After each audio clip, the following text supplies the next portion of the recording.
Praise the lord. प्रभु यीशु मसीह की स्तुति हो। प्रभु यीशु मसीह के नाम से मैं आप सभी का स्वागत करता हूँ और परमेश्वर को धन्यवाद देता हूँ इस अवसर के लिए जो परमेश्वर ने आपके सम्मुख परमेश्वर के वचनों को बांटने के लिए दिया है। प्रियो, आज से हम प्रकाशित वाक्य की किताब में से देखेंगे। ये किताब एक बहुत ही महत्वपूर्ण किताब है जो परमेश्वर की ओर से हर एक व्यक्ति के लिए आई है। और प्रियो, ये किताब में परमेश्वर का वचन पहला अध्याय और तीसरा वचन यह कहता है कि धन्य है वह जो इस भविष्यवाणी के वचन को पढ़ता है और वे जो सुनते हैं और इसमें लिखी हुई बातों को मानते हैं। प्रियो, आगे में लिखा है क्योंकि समय निकट है।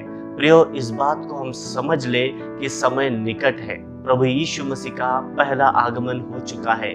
प्रभु यीशु मसीह इस पृथ्वी पे आए, मारे गए, गाड़े गए और तीसरे दिन जी उठे हैं। और जब प्रभु यीशु मसीह का स्वर्गारोहण हो रहा था, उसके पहले प्रभु यीशु मसीह ने इन बातों को कंफर्म करके गए, इन बातों की खातिर दे के गए कि प्रभु यीशु मसीह फिर से आने वाला है। प्रभु यीशु मसीह फिर से आने वाले हैं। पर वह दिन किसी को भी मालूम नहीं। वह दिन एक चोर के नाई वो दिन होगा। और बाइबल बताती है कि समय निकट है। प्रभु यीशु मसीह का जो गुप्त आगमन है, उस गुप्त आगमन का समय निकट है प्रियो। और जब प्रभु यीशु मसीह इस पृथ्वी पे आएंगे, जब गुप्त आगमन होगा, उसके बाद में किसी भी प्रकार का अनुग्रह नहीं बचेगा, किसी भी प्रकार का कोई भी फेवर हमारे लिए नहीं होगा।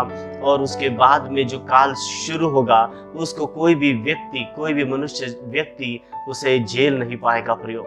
इसलिए भला है कि परमेश्वर के इन भविष्यवाणी के शब्दों को हम सुने, उसको समझे और उसके अनुसार चले, उसके जो बातें हैं उस बातों को माने, क्योंकि समय निकट है प्रियो। यीशु मसीह इस पृथ्वी पे आए, मारे गए, गाड़े गए और तीसरे दिन जी उठे। और प्रभु यीशु मसीह ने अपना कार्य पूरा किया इस पृथ्वी पर प्रभु यीशु मसीह अपने कलीसिया को लेने फिर से आने वाले हैं। उसे हम कहते हैं गुप्त आगमन, क्योंकि वो किसी को भी मालूम नहीं। और इस समय जब प्रभु यीशु मसीह आएंगे तब पृथ्वी पे उनका आना नहीं होगा। बाइबल बताती है कि वे हवा में आएंगे, बादलों पे आएंगे, अपने असंख्य स्वर्गदूतों के साथ में, तुरई के आवाज में। ऐसे कई सारे चिन्ह है प्रियो जहां पे बाइबल हमें बताती है। और उस समय में प्रभु यीशु मसीह पर जो विश्वास करते हैं, और ऐसे हर एक विश्वास योग्य व्यक्ति, हर एक विश्वासी जो है प्रभु यीशु मसीह के द्वारा उठाए जाएंगे। और बाइबल बताती है कि हम बादलों पर प्रभु यीशु मसीह से भेंट करेंगे। प्रियो, वही उठाया जाना, अंतिम दिन उठाया जाना हमारे जीवन में बहुत बहुत महत्वपूर्ण है। परमेश्वर ने यूहन्ना के द्वारा, जो यीशु मसीह के चेले थे, यूहन्ना के द्वारा जो महान बातें हमारे लिए लिख के गए हैं, हमारे लिए छोड़ के गए, उसे हमें सोचना, समझना और उसे मानना बहुत ही जरूरी है प्रियो। और वो कहता है कि धन्य है वो व्यक्ति, हर एक व्यक्ति जो इस भविष्यवाणी को पढ़ता है, सुनता है, समझता है, उसके अनुसार करता है, उस व्यक्ति को बाइबल धन्य कहती है। प्रियो, आज से हम आगे के हर एक पाठ में हम देखेंगे कि किस प्रकार से परमेश्वर ने कलीसिया से बात की है, कलीसियाओं से बात की है। और हम देखते हैं कि चौथे वचन में हम देखते हैं कि यूहन्ना की ओर से आसिया की 7 कलीसियाओं के नाम उसकी ओर से है, जो था, जो है और जो आने वाला है। और उन 7 आत्माओं की ओर से जो उसके सिंहासन के सामने है। प्रियो, प्रभु यीशु मसीह परमेश्वर यहाँ पे अपना आइडेंटिटी बता रहे हैं। परमेश्वर हमें उसका पहचान यहाँ पे बता रहा है कि परमेश्वर जो थे, जो है और वो जो आने वाले हैं। ये हम समझ ले कि प्रभु यीशु मसीह आने वाले हैं। उत्पत्ति की किताब में ही परमेश्वर ने कहा था कि वे आएंगे, और वे प्रभु यीशु मसीह आए, मारे गए, गाड़े गए। और उस समय में भी कई सारे लोगों ने विश्वास नहीं किया था।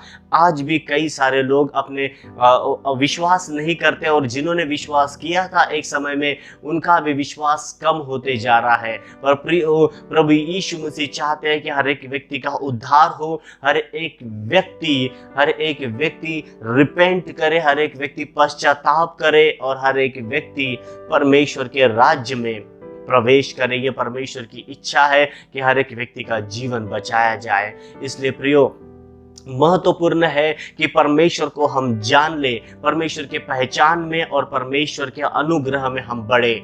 आइए हम देखेंगे कि परमेश्वर ने प्रकाशित वाक्य में जिस कलीसियाओं से बात की है, उस कलीसियाओं में परमेश्वर के उस बात में क्या खास है। प्रियो, हम देखते हैं प्रकाशित वाक्य उसका पहला अध्याय, उसके 5वें वचन को हम पढ़ते हैं, और वो यूं कहते हैं, यीशु मसीह के ओर से जो विश्वास योग्य साक्षी और मरे हुए में से जी उठने वालों में पहलोठा और पृथ्वी के राजा और हाकिम है, तुम्हें अनुग्रह और शांति मिलती रहे।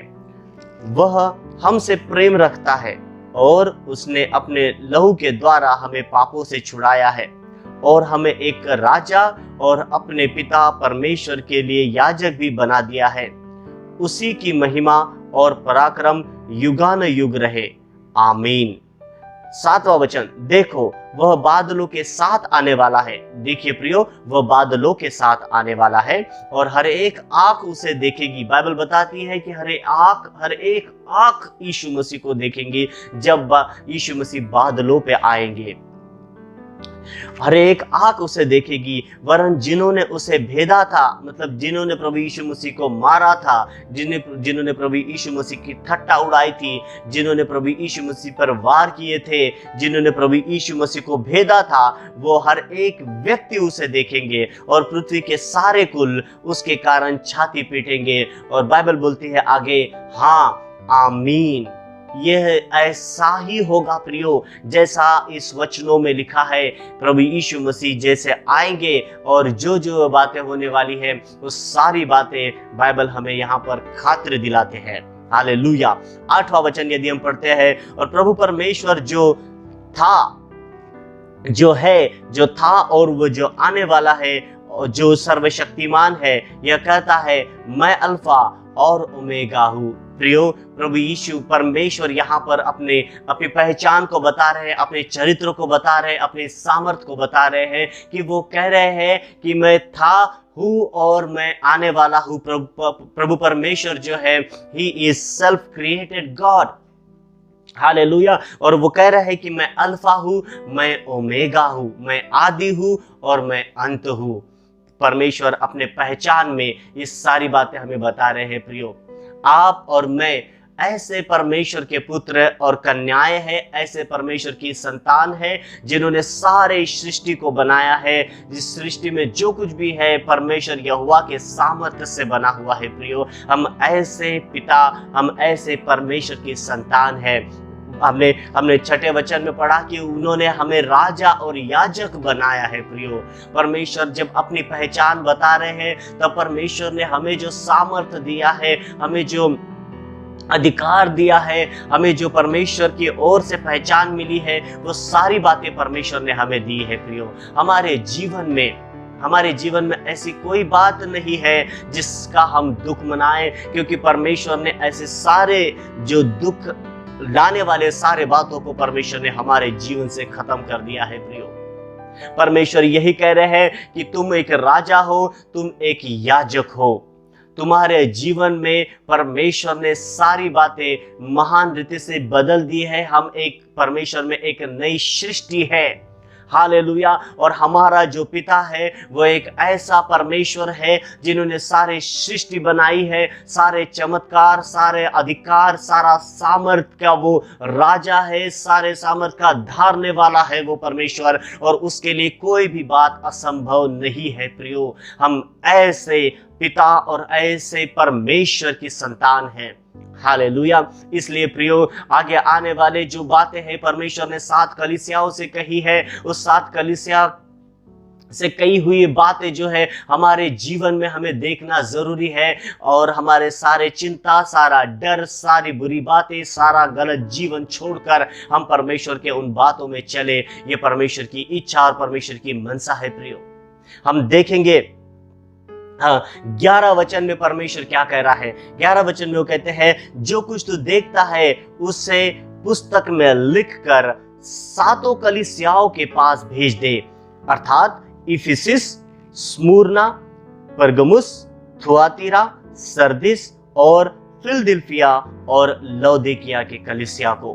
प्रियो, इन 7 कलीसियाओं का जो उल्लेख परमेश्वर ने यहां पर विशेष रूप से किया है प्रियो, संपूर्ण बाइबल जो जेनेसिस से देखेंगे रेवलेशन तक जो बातें हैं, उत्पत्ति से लेकर प्रकटीकरण तक जो बातें हैं, इस कलीसियाओं को परमेश्वर ने विशेष रूप से बात की है प्रियो। विशेष रूप से परमेश्वर ने कुछ इंस्ट्रक्शन को परमेश्वर ने यहां पर दिए हैं प्रियो। हम देखते हैं पहली कलीसिया से परमेश्वर क्या कह रहा है। इफिसिस की कलीसिया, प्रकटीकरण उसका 2 अध्याय उसके पहले वचन से हम पढ़ेंगे कि इफिसिस की कलीसिया से परमेश्वर क्या कह रहा है।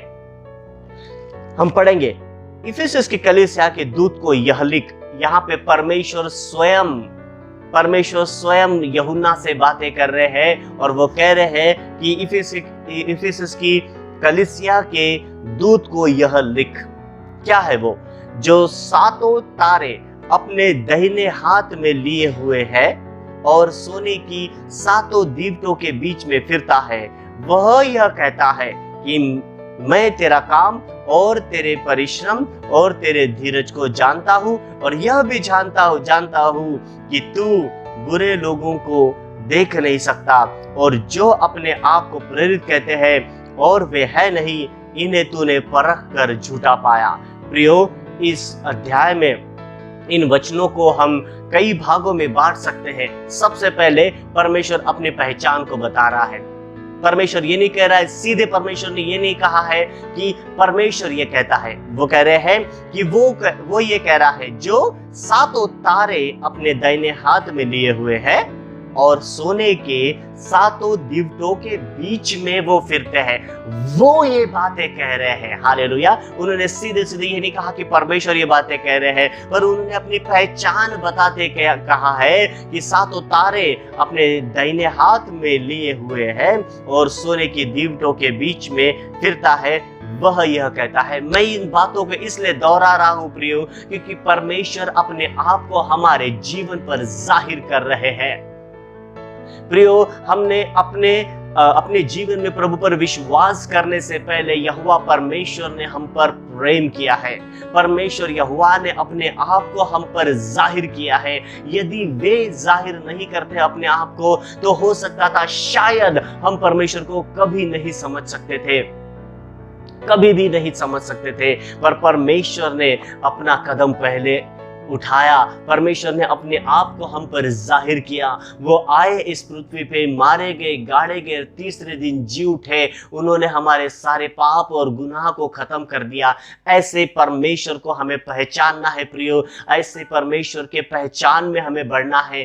कई सारे लोग बीमारियों को जानते हैं और अपने जीवन में रिलीजियस मतलब धार्मिक प्रार्थनाओं को वो जानते हैं, पर परमेश्वर के पहचान में वे नहीं बढ़ पा रहे हैं। वे परमेश्वर को जानने में असफल हो गए हैं। यहाँ पे परमेश्वर अपने पहचान को बता रहे हैं, और वो बताते हुए कहते हैं कि सोने के दीवटों के बीच में मैं फिरता हूँ। मैं वो परमेश्वर हूँ जो सोने के दीवटों में फिरता हूँ, और 7 तारे मैं अपने दाहिने हाथ में लिए हुए हूँ। मैं वो परमेश्वर हूँ, और मैं तुमसे ये कहता हूँ कि मैंने तुम्हारे सारे कामों को देखा है, मैंने तुम्हारे सारे परिश्रम को देखा है, जो तेरे धीरज को, मैं तेरे धीरज को भी जानता हूं, और यह भी जानता हूं कि तू बुरे लोगों को देख नहीं सकता, और तूने प्रेरितों को परख कर देखा है, जो अपने आप को प्रेरित कहते हैं पर वो है नहीं, और तूने परख कर उनको देखा कि वो झूठे हैं।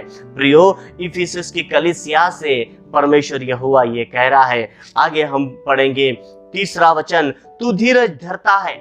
परमेश्वर सब कुछ बता रहा है उस कलीसिया के बारे में कि वो कलीसिया धीरज भी धरती है, ओके, और मेरे नाम के लिए दुख भी उठाते हैं और दुख उठाते उठाते थकते भी नहीं है। पर मुझे तेरे विरुद्ध एक बात कहनी है कि तू अपना पहले का सा प्रेम तूने छोड़ दिया है। देखिए प्रियो, पहले भाग में हमने देखा कि परमेश्वर अपनी पहचान बता रहा है। दूसरे भाग में देखा कि परमेश्वर जानता है कि वो कलीसिया किस प्रकार से है।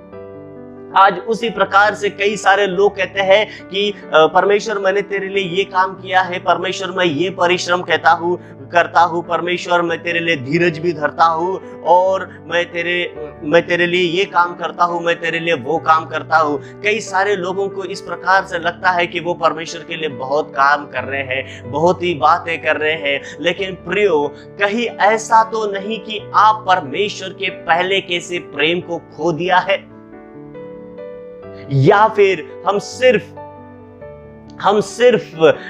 कलीसियाओं में जाना, कलीसियाओं से आना और अपने ऑफरिंग्स को देना और ये सारी बातें कर रहे हैं, लेकिन हमारा संबंध परमेश्वर के साथ में सही नहीं है। प्रियो, कई सारे लोग प्रार्थना करते हैं, कई सारे लोग दुआएं करते हैं, लेकिन वो परमेश्वर को नहीं जानते।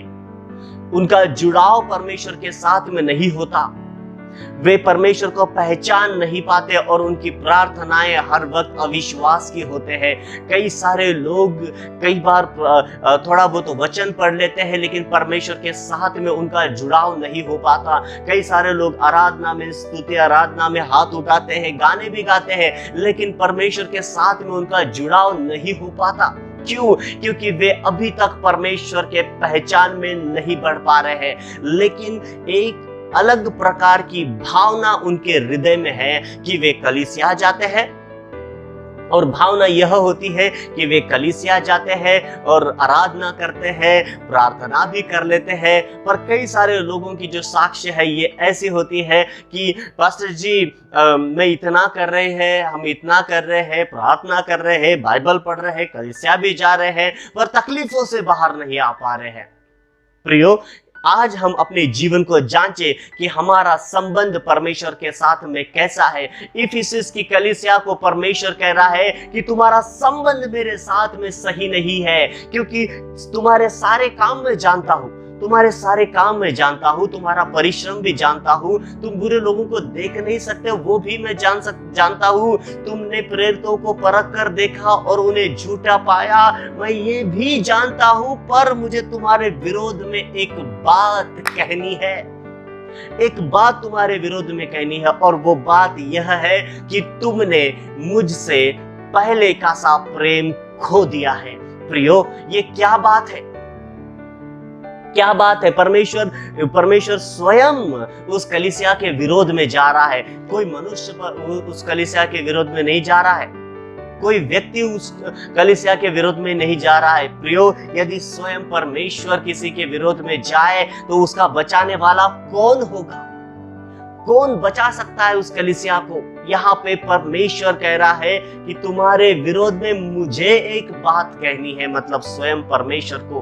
क्या आपके साथ भी ऐसा कुछ है क्या कि आप भी कलीसिया जाते हैं, आप भी परिश्रम करते हैं, या फिर ये काम करते हैं, वो काम करते हैं, प्रेरितों को भी परखते हैं, सारी बातें कहते हैं, पर आपने अपना परमेश्वर से अपना पहले का सा प्यार खो दिया है? या आप जब हम प्रभु को जानते हैं, जब हम प्रभु में आते हैं और प्रार्थना करने लगते हैं, कई सारे साक्ष्य, कई सारी जो गवाहियां हमारे जीवन में निर्माण होती है। कई लोग चंगाई को पाते हैं, कई लोग आशीषों को पाते हैं, कई लोग अपने परेशानियों से बाहर निकल जाते हैं, और वो उनका जो विश्वास है वो निरंतर रूप से बढ़ते रहता है।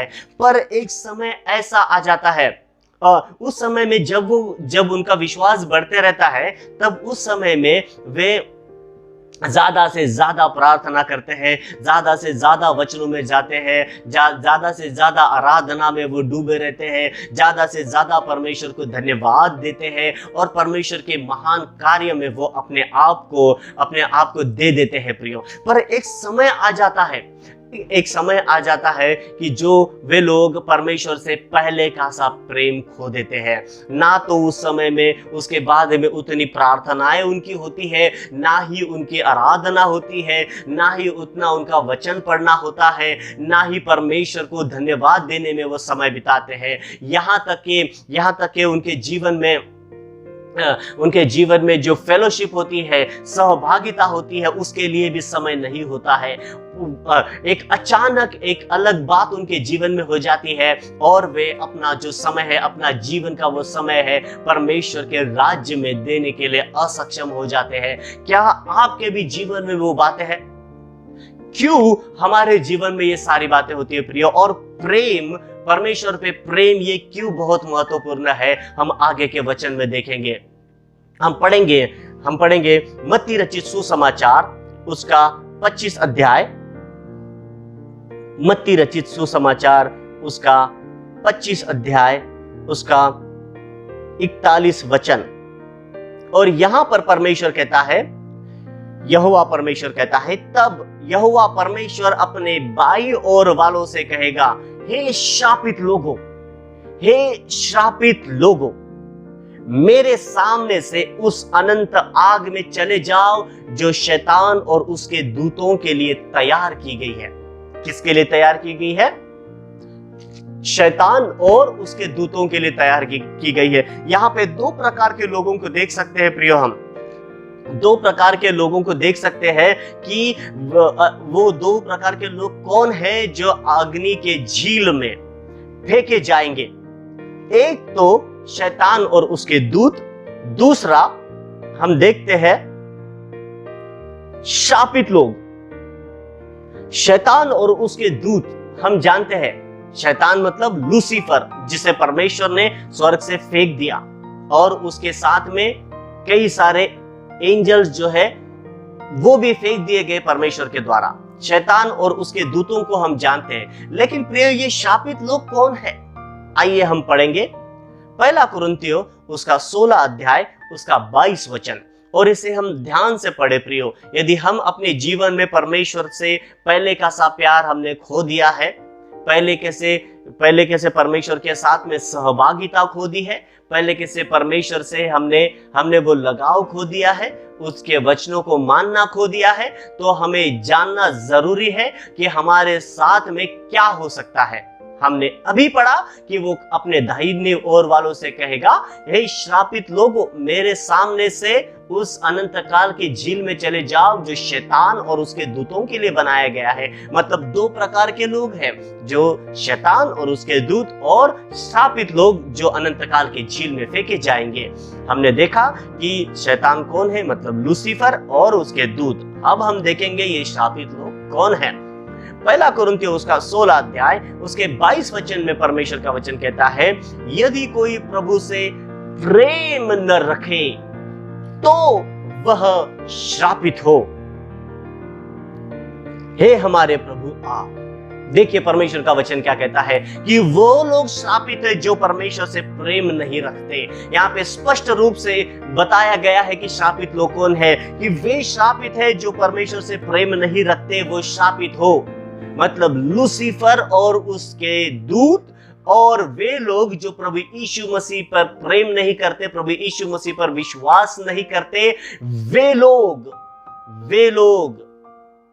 नरक के अग्नि में या फिर अनंत काल के झील में फेंके जाएंगे। इसीलिए प्रभु यीशु मसीह ने कहा है प्रकाशित वाक्य में कि तुमने पहले का सा प्रेम खो दिया है। और अब हम आगे देखेंगे कि पहले का सा प्रेम खोने के लिए परमेश्वर किस प्रकार से बातें हमें बता रहे हैं प्रियो। और हम पढ़ेंगे 5वां वचन, इसलिए स्मरण कर कि तू कहां से गिरा।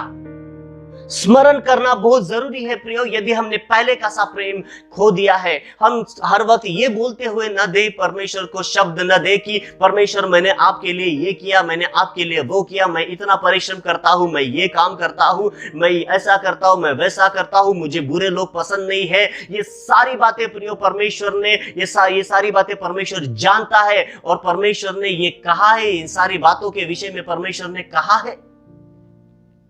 आप समझ रहे, ये सारी बातें परमेश्वर ने कही है, पर उस सारी बातें कहने के बाद में परमेश्वर कह रहे हैं कि मुझे तेरे विरोध में एक बात कहनी है, और वो बात यह है कि तूने पहले का सा प्रेम खो दिया है। इसलिए परमेश्वर कह रहे हैं 5वें वचन में, इसलिए तू स्मरण कर कि तू कहां से गिरा है। प्रियो, आपके भी जीवन में ऐसे ही कुछ क्षण आए होंगे, ऐसे ही कुछ बातें आए होंगे जहां पर आपने परमेश्वर से संगति करना बंद कर दिया होगा, या फिर आप विश्वास से नीचे गिरे होंगे। हो सकता है कि आप कलीसिया में जा रहे होंगे, हो सकता है कि आप प्रार्थना भी कर रहे होंगे, हो सकता है कि आप थोड़ा बहुत बाइबल भी पढ़ रहे होंगे, हो सकता है कि आप कभी कभी गाने भी गाकर आराधना भी कर रहे होंगे, लेकिन ये सारी बातें होने के बावजूद हो सकता है कि आपका जुड़ाव परमेश्वर के साथ में नहीं हो, और ऐसा न हो कि आपने परमेश्वर से पहले का सा प्यार खो दिया हो, और पहले का सा प्यार खो देने के द्वारा आपके लिए वो शापित बातें आपके जीवन में वो कार्यरत हो। इसलिए प्रियो, हम इन बातों को समझना जरूरी है। इसलिए परमेश्वर कहता है कि याद कर, स्मरण कर कि तू कहां से गिरा है। स्मरण कर कि तू कहां से गिरा है। हमें स्मरण करना है प्रियो कि कहां से गिरे हैं। ऐसा नहीं है कि 10 साल पहले हमने परमेश्वर पर विश्वास किया था और 10 साल के बाद में हम चाहे कुछ भी करेंगे, जैसा चाहे वैसा जिएंगे और जो चाहे वो करेंगे और हम फिर भी विश्वासी बने रहेंगे। ऐसा नहीं हो सकता है प्रियो। बाइबल बताती है कि प्रभु प्रभु प्रभु कहने वाला हर एक व्यक्ति स्वर्ग के राज्य में प्रवेश नहीं कर पाएगा। यहां तक कि बाइबल हमें ये भी बताती है कि परमेश्वर का वचन कहता है कि कई सारे लोग आएंगे और कहेंगे कि परमेश्वर, मैंने तेरे नाम से ये किया, मैंने वो किया, मैंने दुष्ट आत्माओं को निकाला, मैंने चंगाई दी, और परमेश्वर यहोवा कहेंगे कि मैंने तुझे कभी भी नहीं जाना। याद कीजिए उन 5 कुंवारियों को प्रियो। वो 5 कुंवारियां भी दूल्हे के लिए वो राह देख रही थी। 5 कुंवारियां भी वहां पर थी, पर उन्होंने तेल को गंवा दिया और उतना ही तेल उनके पास में था। उसी प्रकार से ये प्रेम है प्रियो। पहले जब परमेश्वर के चमत्कारों को हमने देखा, हम उस पर प्रेम करने लगे, उसके सामने रोने लगे, प्रेम से रोने लगे। हम उस समय में हम अपने परेशानियों के साथ में नहीं रोया करते थे। हम उस समय में हम परमेश्वर के प्रेम के लिए रोया करते थे, उसको याद किया कर। कई सारे लोग ऐसे हैं जो याद किया करते थे और प्रभु को कहते थे कि प्रभु, आपने मेरे लिए इतना खून बहाया है, इतना यातना सही है प्रभु, धन्यवाद। और धन्यवाद देते हुए रोया करते थे। लेकिन वही लोग आज परमेश्वर के प्रति धन्यवादित नहीं है और उन्होंने पहले का सा प्यार खो दिया है। प्रियो, यदि ये बात आपके जीवन के लिए है तो परमेश्वर कहता है कि स्मरण कर कि तू कहां से गिरा है। स्मरण कर कि तू कहां से गिरा है और मन फिरा और पहले कैसे काम कर। मन फिरा और पहले कैसे काम कर। और यदि तू मन न फिराएगा तो मैं तेरे पास आकर तेरी दीवट को उसके स्थान से हटा दूंगा। देखिए परमेश्वर का वचन क्या कह रहा है। मैंने पहले कहा था कि हम इस अध्याय को, इफिसुस की कलीसिया को कई भागों में बांट सकते हैं। सबसे पहले परमेश्वर की पहचान, उसके बाद में परमेश्वर ने हमारे कामों का जो वर्णन किया वो, तीसरी बात परमेश्वर हमें उस इफिसुस की कलीसिया के जो गलती है, इफिसुस की कलीसिया जो प्रेम रहित कलीसिया है, उसके विषय में परमेश्वर के द्वारा बताना। और चौथी बात है जो कि है चेतावनी। परमेश्वर यहाँ पे हमें चेतावनी दे रहा है। वो कह रहा है कि इसलिए स्मरण कर कि तू कहां से गिरा है और मन फिरा और पहले कैसे काम कर। यदि तू मन न फिराएगा, यदि तू मन न फिराएगा तो मैं तेरे पास आकर तेरी दीवट को उसके स्थान से हटा दूंगा। प्रियो, हमने मत्ती रचित सुसमाचार उसके 25 अध्याय 41 वचन में हमने क्या देखा? ऐ श्रापित लोगों, क्या कहेगा परमेश्वर उनसे? अपने भाई और वालों से कहेगा कि ऐ श्रापित लोगों, उस अनंत काल की अग्नि के झील में चले जाओ जो शैतान और उसके दूतों के लिए बनाया गया। मतलब जो लोग, और हमने ये भी पढ़ा था पहला कुरिन्थियों 16:22 में कि जितने लोग प्रभु पर प्रेम नहीं करते वो श्रापित, तो ऐसा कहा गया है। करेक्ट? परमेश्वर का वचन यहाँ पे कहता है कि यदि तू मन में फिराएगा तो मैं तेरे पास आकर तेरी दीवट को उसके स्थान से हटा दूंगा। इन दोनों बातों में कौन सा साम्य है प्रियो? एक जगह पे परमेश्वर कह रहा है कि श्रापित लोगों जो प्रेम नहीं करते, श्रापित लोगों वो कहां चले जाओ? अनंत काल के अग्नि के झील में चले जाओ। इसका मतलब है they are losing their salvation, वे अपने उद्धार को खो दे रहे हैं। और यहाँ पर भी परमेश्वर वही बात कर रहा है कि तेरी दीवट को उसके स्थान से हटा दूंगा। मतलब अनंत काल का जो जीवन है, मतलब जिस पवित्र आत्मा के द्वारा हमारे जीवन में जो अनंत काल का जीवन आया है, परमेश्वर प्रभु यीशु मसीह के द्वारा हमें हमारा उद्धार हुआ है। उस उद्धार को, उस दीपक को, उस दिए को परमेश्वर कहता है कि मैं उसके स्थान से हटा दूंगा। मतलब एक व्यक्ति यदि परमेश्वर पर प्रेम नहीं करता तो इन बातों से वो जा सकता है प्रियो, और जाएगा ही। यदि हम इस वचन को देखेंगे तो यह वचन उस बात की पुष्टि करता है, उस बात की खातिर करता है कि यदि तू मन न फिराएगा और तेरे तो मैं आकर तेरे दीवट को उसके स्थान से हटा दूंगा। देखिए परमेश्वर का वचन यहाँ पे साफ रीति से कह रहा है, अपनी पहचान बताना, हमारे काम बताना, हमारे अच्छे काम भी बताना, उसके बाद में परमेश्वर का हमें चेतावनी देना, और यदि हम उस बातों को ना करें, परमेश्वर के अनुसार न करें तो कौन सी बात होगी? ये परमेश्वर इफिसस की कलीसिया से बात कर रहा है प्रियो। क्यों परमेश्वर प्रेम को सारी बातों से ऊपर रख रहा है? एक वचन हम देखेंगे, यूहन्ना, पहला यूहन्ना उसका चौथा अध्याय, उसका 16 वचन। उसमें परमेश्वर कहता है कि जो प्रेम परमेश्वर हमसे रखता है उसको हम जान गए और हमें इसका विश्वास है। परमेश्वर प्रेम है और जो प्रेम में बना रहता है वह परमेश्वर में बना रहता है और परमेश्वर उसमें बना रहता है। इस वचन से यह समझ में आता है प्रियो कि परमेश्वर स्वयं प्रेम है। God is love। परमेश्वर स्वयं प्रेम है और जो प्रेम में बना रहता है वो परमेश्वर में बना रहता है, और जो परमेश्वर में जो प्रेम में बना रहता है वो परमेश्वर में बना रहता है और परमेश्वर उसमें बना रहता है। प्रियो, आप परमेश्वर से प्रेम करते हैं या नहीं, रखते हैं या नहीं, ये बातें आपके जीवन से, आपके जो कार्य है उससे आप दर्शा सकते हैं। यदि आप परमेश्वर से प्रेम रखते हैं तो परमेश्वर के वचनों के अनुसार आपका जीवन होगा, परमेश्वर की आज्ञाओं को मानने वाला आपका जीवन होगा। परमेश्वर ने जो भी बातें हमें बाइबल के रूप में बताई है, वचनों के रूप में बताई है, परमेश्वर ने उन सारे बातों को आप आपके जीवन में पूरा करने का यत्न करेंगे और परमेश्वर के ये वचन आपके जीवन में पूर्ण होते हुए देखेंगे। प्रियो, एक और वचन हम पढ़ते हैं, मत्ती रचित सुसमाचार उसका 22 अध्याय उसका 37 वचन। मत्ती रचित सुसमाचार उसका 22 अध्याय उसका 37 वचन, और वो इस तरह से कहता है, उसने उससे कहा, तू परमेश्वर अपने प्रभु से अपने सारे मन, सारे प्राण और सारी बुद्धि के साथ प्रेम रख। क्यों ऐसा कहा गया है? पुराने नियम में आप देखोगे परमेश्वर का वचन कहता है 10 आज्ञाओं में पहले कि तेरे सामने कोई दूसरा परमेश्वर ना हो।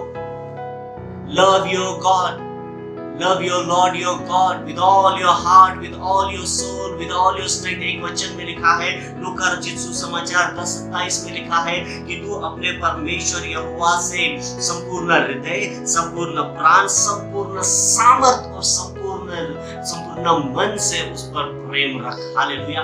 Why Jesus is saying this? यीशु मसीह ये बातें क्यों कह रहे हैं? एक बात से नहीं, किस प्रकार से परमेश्वर पे प्रेम रखना है ये भी बात परमेश्वर बता रहा है। वो कहता है कि तू परमेश्वर अपने love your God, you love your Lord your God, तू अपने प्रभु परमेश्वर से प्रेम रख। कैसा प्रेम रख? कैसे रख? संपूर्ण हृदय से, संपूर्ण हृदय से। यदि आप अपने प्रभु परमेश्वर पर संपूर्ण हृदय से प्रेम रखते हैं तो निश्चित रूप से आप आपके हृदय में डर या फिर चिंता को नहीं पालेंगे प्रियो। यदि आप आपके जीवन में डर में जीते हो या फिर चिंता में जीते हो या फिर नाना प्रकार की बातों में जी रहे हो जो परमेश्वर के अनुसार नहीं है, तो परमेश्वर का प्रेम आपके हृदय में नहीं है और आपके हृदय से आप परमेश्वर पे प्रेम नहीं रख रहे हैं।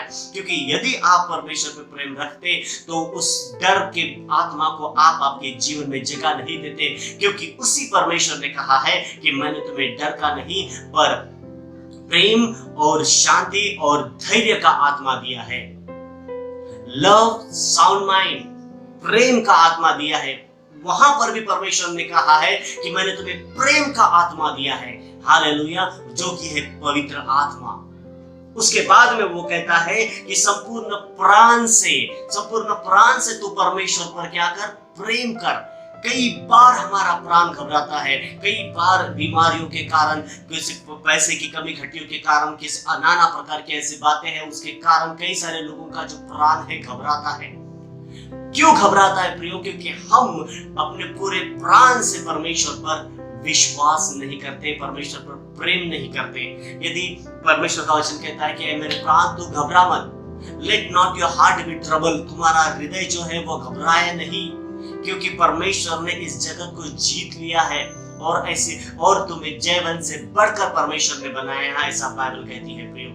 यदि आप आपके हृदय में, आप आपके प्राण में घबराते हैं तो आप परमेश्वर पर प्रेम करने में चूक गए या फिर वो पहले का सा प्रेम आपके जीवन से हट चुका है। उसके बाद में वो कहता है कि तू अपने प्रभु परमेश्वर से संपूर्ण मन से, संपूर्ण बुद्धि से तू क्या कर? प्रेम कर। ऐसा बाइबल बताता है, संपूर्ण बुद्धि से प्रेम कर। कई बार हमारी बुद्धि डॉक्टर की ओर जाती है, कई बार हमारी बुद्धि सर्जनों की ओर जाती है, कई बार हमारी बुद्धि ये बैंकों से लोन, वो बैंकों से लोन, यहाँ भागो वहां भागो, इन सारी बातों के पीछे भागती है। कई बार हमारी जो बुद्धि है मनुष्य पर विश्वास करने वाली बुद्धि होती है, लेकिन हर वक्त हमारे जीवन में कई सारे लोग हैं प्रियो, उनके जीवन में मनुष्य पर भरोसा करने के द्वारा वो अपने जीवन में उत्तर को नहीं देख पाते। पर प्रभु परमेश्वर कह रहा है तो हमको अपने संपूर्ण बुद्धि से यहोवा परमेश्वर पर, प्रभु परमेश्वर पर प्रेम कर। हालेलुया।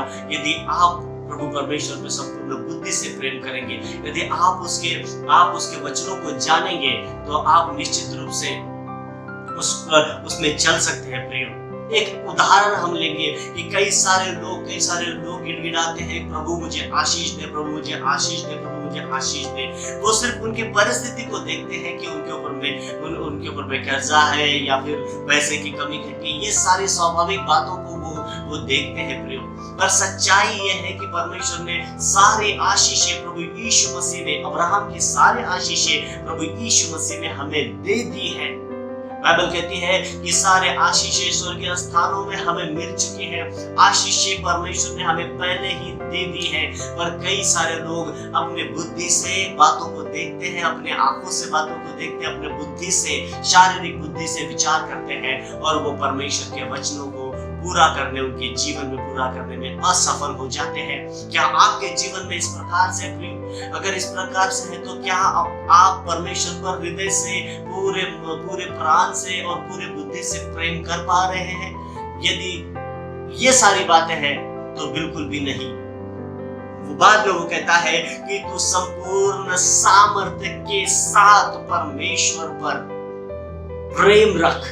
कई बार हमारे जीवन में हम कई सारे बातों के लिए अपने सामर्थ्य का, अपना बल का प्रयोग करते हैं और असफल हो जाते हैं। कई बार सम्मान खो देते हैं, कई बार कई सारी बातों को अपने जीवन में नकारात्मक देख लेते हैं। क्यों? क्योंकि संपूर्ण वो जो सामर्थ्य है, उस सामर्थ्य से वो परमेश्वर पे प्रेम रखने में असफल हो जाते हैं प्रेम। यही कुछ बातें हैं जिसके द्वारा हम परमेश्वर के वचनों से हट जाते हैं। इसलिए परमेश्वर कहता है कि मैंने तेरे सारे कामों को देख लिया है, मैंने तेरे सारे परिश्रम को देख लिया है। तू मेरे लिए दुख उठाता है, दुख उठाते उठाते थकता भी नहीं है। सारी बातें परमेश्वर जानता है। प्रियो, आपने परमेश्वर के लिए क्या किया है, आप किस प्रकार से प्रार्थना किया करते थे, सारी बातें परमेश्वर जानता है। इसीलिए तो परमेश्वर कहता है कि तूने पहले का सा प्रेम खो दिया है। ये समय है प्रियो कि हम वापस जाएं। परमेश्वर का वचन कहता है कि तुम जय पाओ। हम पढ़ेंगे प्रेरितों के काम उसका 2 अध्याय में ही हम पढ़ेंगे कि जब परमेश्वर ने कहा है कि मैं तेरे पास आकर तेरी दीवट को उसके स्थान पर से हटा दूंगा। ये बातें परमेश्वर ने चेतावनी देकर कही है। लेकिन उसके बाद में परमेश्वर कह रहा है, प्रकाशित वाक्य उसका 2 अध्याय उसका 6 वचन, पर हाँ तुझ में यह बात तो है कि तू निकोलियों के कामों से घृणा करता है, जिनसे मैं भी घृणा करता हूं। जिनके कान हो वह सुन ले कि आत्मा कलीसियाओं से क्या कहता है। अब देखिए प्रतिफल, जो जय पाए। यदि हम अपने जीवन से शारीरिक विचार या फिर शैतानी विचार या फिर सांसारिक जो विचार है छोड़कर संपूर्ण मन से, संपूर्ण बुद्धि से, संपूर्ण हृदय से, संपूर्ण प्राण से, संपूर्ण सामर्थ्य से यदि हम परमेश्वर पर विश्वास करके परमेश्वर पर प्रेम करते हैं तो परमेश्वर कहता है जो जय पाएगा।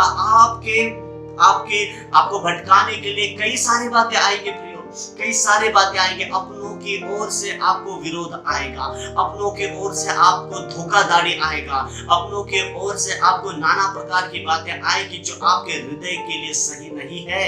पर परमेश्वर कहता है यदि तू उन सारी बातों को बढ़कर, यदि तू फिर भी मुझसे प्रेम रखे, यदि तू मुझसे प्रेम रखकर जय पाएगा, तो परमेश्वर कहता है मैं तुझे, मतलब उसे जो जय पाएगा, जीवन के पेड़ में से जो परमेश्वर के स्वर्ग लोक में है फल खाने को दूंगा। देखिए परमेश्वर क्या कह रहा है। पहले परमेश्वर कहता है कि यदि तू मन नहीं फिराएगा, यदि तू पहले कैसे काम नहीं करेगा, यदि तू मेरे पास फिर से नहीं आएगा, प्रेम नहीं करेगा, तो मैं तेरे पास से आकर दीवट को, मतलब उस उद्धार को हटा दूंगा। लेकिन यदि तू जीवन पाना चाहता है तो तुझे देखना होगा कि तू कहां से गिरा। तुझे मन फिराना होगा। अगर तूने मन फिराया, अगर तू जय पाया, तो वो परमेश्वर कहता है कि जीवन के पेड़ में से, परमेश्वर के स्वर्गलोक में है, उस जीवन के पेड़ में से मैं तुझे फल खाने दूंगा, मतलब अनंत काल का जीवन दूंगा। देखिए ये दोनों ही बातें उद्धार के पास आके रुक जाती है। जो व्यक्ति परमेश्वर पर प्रेम नहीं करता और नाना प्रकार की बातें करता है, अपने स्वाभाविक बातें या फिर सांसारिक बातें या फिर शैतानी बातों को अपने जीवन में स्थान देकर उन सारी बातों पर प्रेम कर परमेश्वर के प्रेम को खो देता है, तो वो परमेश्वर की ओर से उद्धार को खो सकता है प्रियो। पर यदि वो जय पाए तो परमेश्वर कहता है कि जो स्वर्ग में जीवन का जो पेड़ है, उस पेड़ में से मैं तुझे फल खिलाऊंगा। इसका मतलब है उद्धार परमेश्वर आपके जीवन में देता है। हालेलुया। आशा करता हूं इन सारी बातों से आपको आशीष मिली है, और निश्चित रूप से यदि ये बातें आपके जीवन में है तो आपको इन सारी बातों से बाहर आने के लिए एक अवसर है प्रियो, और आपको मदद होगी इन सारी बातों से प्रियो। परमेश्वर ने चेतावनी देकर ये सारी बातें कही है। आइए परमेश्वर के सम्मुख अपने आप को समर्पित करें, अपने सारे विचार, हृदय, अपना प्राण, अपना सामर्थ्य, अपनी सारी बुद्धि, सारी बातों को परमेश्वर को समर्पित करें, और जैसा परमेश्वर कहता है वैसे ही अपने जीवन में हम कार्य करें। देखें कि हम कहां से गिरे, देखें कि हमें करना क्या है, देखें कि हम किस प्रकार से परमेश्वर से प्रेम करते थे और किस प्रकार से हमारा जीवन हो गया है। प्रियो, मैं आपसे सच सच कहता हूं कि यदि आप जय पाएंगे तो एक अद्भुत सामर्थ्य को आपके जीवन में आप देखने पाओगे। Hallelujah, hallelujah. आइए हम इस समय में दुआ करेंगे कि परमेश्वर के उन वचनों में हम आगे बढ़ते जाएं। धन्यवाद स्वर्गीय परमेश्वर पिता, स्वर्ग और पृथ्वी के निर्माण करता प्रभु यीशु मसीह के नाम से आपके सिंहासन के सम्मुख है खुदावन। प्रभु जी, धन्यवाद देता हूँ आपके इन वचनों के लिए पिता परमेश्वर। प्रभु जी, जो कोई भी पिता परमेश्वर इन वचनों को सुन रहा है इस समय परमेश्वर पिता प्रभु जी, खुदावन मैं दुआ करता हूँ पिता परमेश्वर, ऐसे हर एक व्यक्ति के जीवन में महान कार्य हो पिता परमेश्वर। हर एक बात पिता परमेश्वर जो आपकी ओर से नहीं है वो इसी समय निकल के चले जाए, मैं उसे खदेड़ देता हूँ। आई command you devil, I command you, I resist you and I command you get out of their lives right now in Jesus name। उनके जीवन से हर एक अनचाही बातें जो परमेश्वर की ओर से नहीं है, मैं तुझे धमकाता हूँ और आज्ञा देता हूँ यीशु मसीह के नाम से निकल के चला जा। तू अंधकार के दुष्ट आत्मा, यीशु मसीह के नाम से मैं तुझे धमकाता हूँ और कहता हूँ हर एक के जीवन को छोड़कर चला जा, हर एक के मन को, हर एक के विचारों को, हर एक के बुद्धि को छोड़ के इसी समय निकल के चला जा। हर एक चिंता, हर एक डर, हर एक नकारात्मक बातें यीशु मसीह के नाम से मैं तुझे धमकाता हूँ और मैं तुझसे कहता हूँ निकल के चला जा प्रभु यीशु मसीह नासरी के नाम से। I speak freedom in your life in Jesus name। मैं तुम्हारे जीवन में इसी समय स्वतंत्रता को बोलता हूँ। I declare, I speak freedom, I speak freedom in Jesus name। यीशु मसीह के नाम से मैं वह स्वतंत्रता, मैं आजादी को घोषित करता हूँ उनके मनों में, उनके बुद्धि में, उनके हृदय में, उनके विचारों में, उनके सोचों में। परमेश्वर की ओर से उस आजादी को मैं उसे घोषित करता हूँ, आजादी को इस समय में बोलता हूँ यीशु मसीह नासरी के नाम से। B free, B free, B free. इसी समय आजाद हो जा यीशु मसीह नासरी के नाम से। इसी समय I speak freedom in their lives in Jesus mighty name। Yes। धन्यवाद स्वर्गीय परमेश्वर पिता। प्रभु जी, धन्यवाद देते खुदा, मैं दुआ करता हूँ प्रभु जी आपका आत्मा परमेश्वर पिता महान रीति से हर एक के जीवन में कार्य करे प्रभु जी। इन वचनों के लिए धन्यवाद देते हैं, सारा आदर महिमा गौरव आपको देते हैं खुदावन, यीशु मसीह के नाम से दुआ करते हैं। आमीन, आमीन, आमीन, आमीन। God bless you। आप आशीषित हैं।